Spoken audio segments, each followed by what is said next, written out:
Okay, so recently I got a viewer request, and the viewer is called PATATE250. Now PATATE has come up with a pattern for the 3x3, and he or she has named it the Multi Checkerboard pattern. And PATATE asked me if I could do the pattern in a video, and he or she also asked me if I could do it on a red cube. So I've got a red cube here. It's a Diane, maybe a Lingyun, I can't really remember.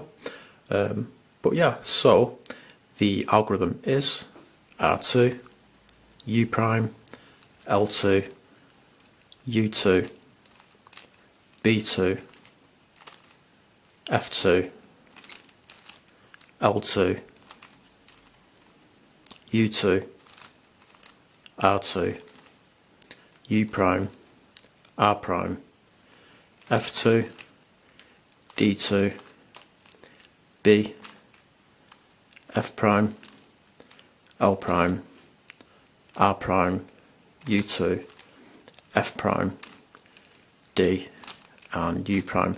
Quite a long algorithm, but as you can see, it's like a checkerboard pattern, but it's different.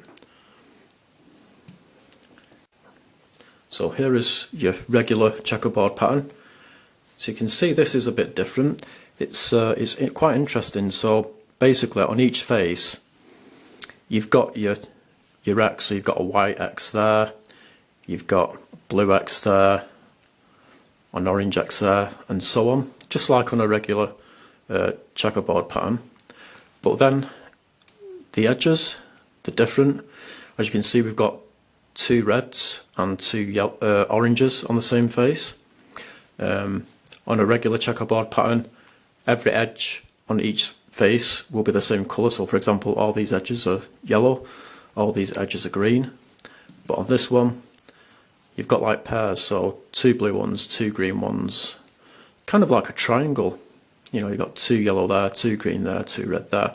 So it's a very, very interesting pattern.